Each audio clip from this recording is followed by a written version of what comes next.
بسم اللہ الرحمن الرحیم۔ السلام علیکم دوستو، آج ہمارا جو ٹاپک ہے وہ ہے باڈی سیکریشنز، جن کو ہم اخراجات بھی کہہ سکتے ہیں کہ ہمارے جسم سے بہت سارے اخراجات ہوتے ہیں، جس میں ہمارا پیشاب ہو گیا، چھوٹا بڑا پیشاب ہو گیا، ناک سے ہونے والے اخراجات ہو گئے، سلائیوا ہو گیا، اور کسی زخم یا کسی پھوڑے پھنسی سے پس یا ریشہ ہو گیا، یا کان کی سکریشن ہو گئی، آنکھوں کی سکریشن ہو گئی، آنکھوں سے نکلنے والا مواد ہو گیا۔ ان سب سکریشنز کو یا اخراجات کو دیکھ کر یا ان کی علامات کو نوٹ کر کے ہم بہت ساری ہومیوپیتھک ریمیڈیز کو سلیکٹ کر سکتے ہیں اور جسم پر ظاہر ہونے والی علامات کو ہم ٹریٹ کر سکتے ہیں۔ تو آج اسی سلسلے میں انشاءاللہ آپ سے کچھ میڈیسنز میں نے اکٹھی کی ہیں، نوٹ کی ہیں علامات کے اخراجات کے حساب سے، تو اس پہ انشاءاللہ میں آپ سے بات کروں گا۔ تو دوستو، سب سے پہلے ہم بات کرتے ہیں کہ ہمارے جسم میں جو سکریشن خارج ہوتی ہے وہ اگر لیسدار ہے، چپکنے والی تار کی طرح ہے، سخت لیسدار ہے، تو اس میں میڈیسن ہائیڈرسٹس ہوگی، آئرس ورس ہوگی، اور بووسٹا ہوگی، کالی میور ہوگی، اور کالی بائیکرومیکم ہوگی۔ اس کے بعد بلغم اور ناک کا مواد جو چپکنے والا ہو، لیسدار ہو، اس میں ہائیڈرسٹس، کینتھرس، کوکس کیکٹائی اور کالی بائیکرومیکم اس اخراج کے لیے استعمال کی جائے گی۔ لیسدار شہد کی مانند رطوبات جو جسم سے خارج ہوتی ہیں،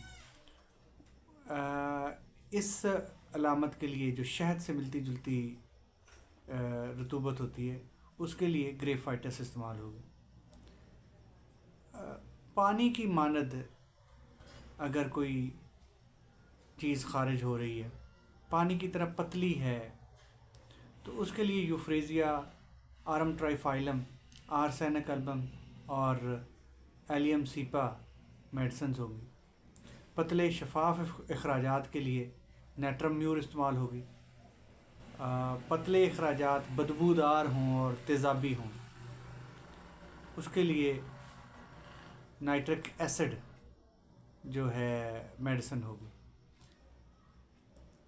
گاڑھے اخراجات کالی سلف، ہائیڈرسٹس، پلسٹیلا اور انڈے کی سفیدی کی مانند اگر اخراج ہو رہا ہے، ناک سے ہو رہا ہے یا بلغم ہے یا کسی پھوڑے پھنسی سے ہو رہا ہے، تو اس کے لیے جو میڈیسن ہوگی وہ سٹینم ہوگی۔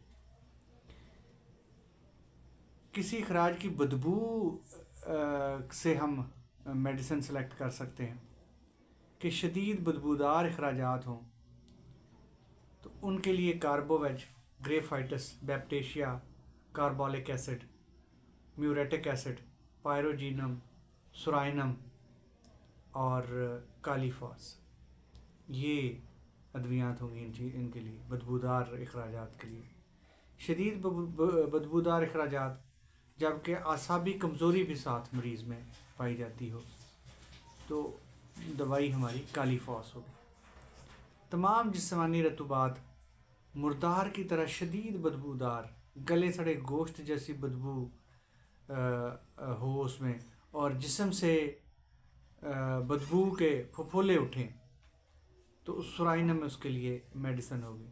اخراجات شدید بدبودار ہوں، پخانے شدید بدبودار ہوں، بخار میں بدبودار پسینہ آئے، تعفن ہو، اس شخص سے بدبو آئے، تو میڈیسن ہماری پائروجینم ہوگی۔ شدید بدبودار اخراجات نیز جو ریکٹم ہے، مقد ہے، بڑے پیشاب کی جگہ ہے، اس سے سخت بدبودار ریا مطلب ہوا خارج ہو، تو اس کے لیے کاربوویج میڈیسن ہو۔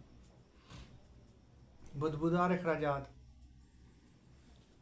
شدید بدبودار اخراجات، پیچش، پیشاب، پسینہ وغیرہ شدید بدبودار ہو، سخت بدبو آئے اس میں سے، نائٹرک ایسڈ یا بیپٹیشیا اس کے لیے میڈیسنز ہوں گے۔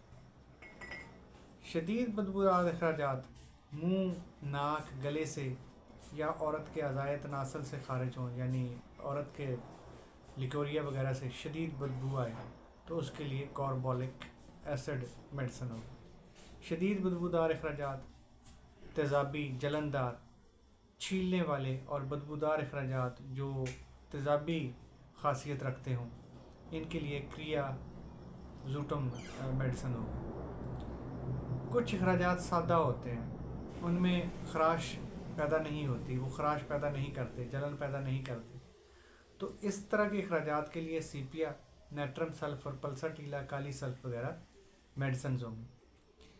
اس میں تیزابی اثر رکھنے والے جو اخراجات ہوتے ہیں، اس میں جگہ کو چھیل دیتی ہیں اس کی رطوبت اور سرخی پیدا کر دیتی ہے، تو اس طرح کے اخراجات کے لیے سلفر اور امونیا کارب میڈیسن ہوگی۔ تیزابی رطوبتیں خارش، جلن، سرخی اور سوزش پیدا کرتی ہیں، تو کریازوٹم اور آرسینک آیوڈیٹم دوائی ہوگی۔ تیزابی رطوبتیں شدید بدبودار اور چھیلنے والی ہوں، تو آرسینک البم اس کی دوائی ہوگی۔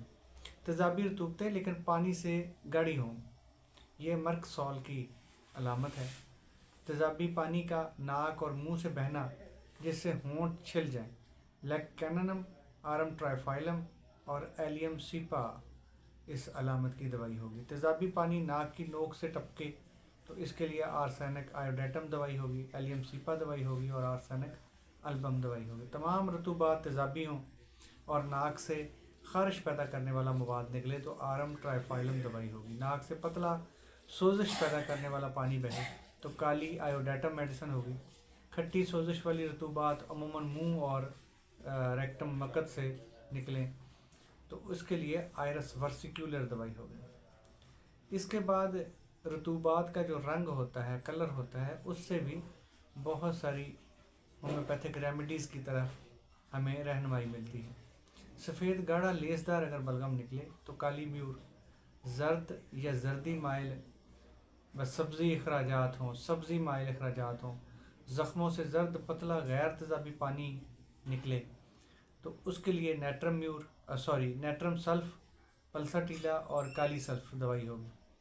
گاڑھے زرد رنگ کے اخراجات اگر ہوں، تھکنس ان کی زیادہ ہو، تو کلکیریا سلف اس کی میڈیسن ہوگی۔ زرد رنگ کا بلغم، کلکیریا کارب، کاربویڈ، فاسفورس، پلساٹیلا، لائکوپوڈیم اور کالی سلف ان کی میڈیسن ہوگی۔ اس کے علاوہ سٹینم اس کی مین دوائی ہے۔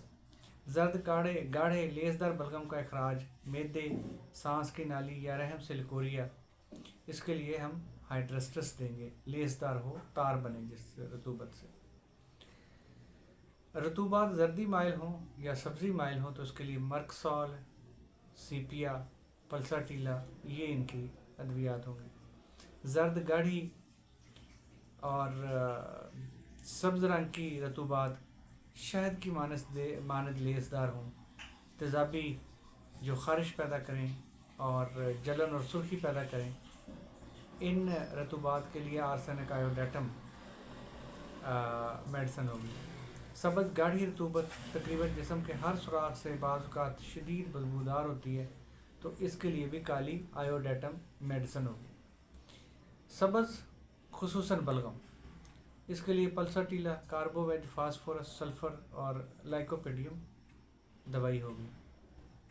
جو ہمارے منہ کا ذائقہ ہوتا ہے، یہ ذائقہ بھی بہت ساری دوائیوں کی طرف ہمیں گائیڈ کرتا ہے اور ہمیں دوائی سلیکٹ کرنے میں مدد دیتا ہے۔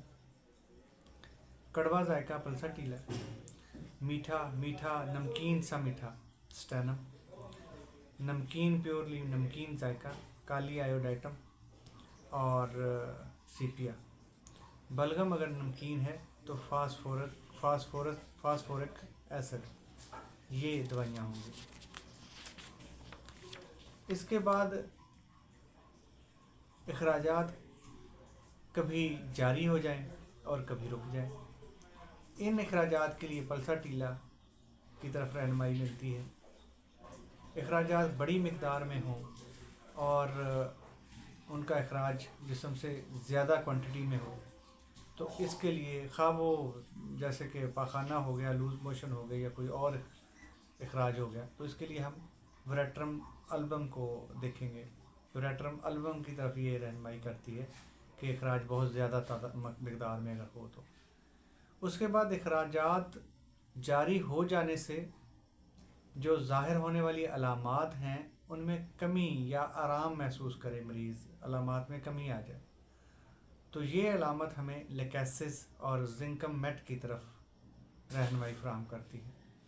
تو دوستو یہ تو تھا آج کے ہمارے اخراجات یا باڈی کی جو سکریشنز ہوتی ہیں ان کی طرف، جو ان کی علامتیں ہیں یا ان کی جو حالت ہے وہ ہمیں جن دوائیوں کی طرف رہنمائی کرتی ہے۔ تو اسی کے ساتھ ڈاکٹر جعفر منج کو اجازت دیجیے، میں انشاءاللہ کسی نیکسٹ انفارمیٹیو ویڈیو کے ساتھ بہت جلد آپ کی خدمت میں حاضر ہوں گا۔ دوستو اگر آپ کو یہ میری ویڈیو اچھی لگی ہے تو لائک ضرور کیجیے گا تاکہ مجھے حوصلہ افزائی ہو اور میں اسی انرجی سے مزید ویڈیوز لے کر آپ کی خدمت میں حاضر ہوتا رہوں۔ اگر آپ مجھے کوئی سجیشن دینا چاہتے ہیں، میری رہنمائی چاہتے ہیں، تو مجھے کامنٹ میں ضرور کامنٹ کیجیے تاکہ میں اس کے اوپر عمل کرنے کی کوشش کروں اور ان ویڈیوز کو آپ کی خدمت میں بہتر انداز میں پیش کر سکوں۔ جن دوستوں نے میرا چینل ابھی تک سبسکرائب نہیں کیا ہوا تو ہومیوپیتھک ریلیٹڈ معلومات کو جاننے کے لیے میرے چینل کو سبسکرائب ضرور کر لیں۔ اور کیونکہ آپ جانتے ہیں کہ homeopathic remedies side effect free remedies ہوتی ہیں اور ان کا کوئی سائیڈ ایفیکٹ نہیں ہوتا، تو لہٰذا یہ پیغام اپنے دوستوں کو، اپنے رشتہ داروں کو پہنچائیں تاکہ لوگ زیادہ سے زیادہ ہومیوپیتھک ریمیڈیز کی طرف آئیں۔ تو ڈاکٹر جعفر کو اجازت دیجیے، اللہ حافظ۔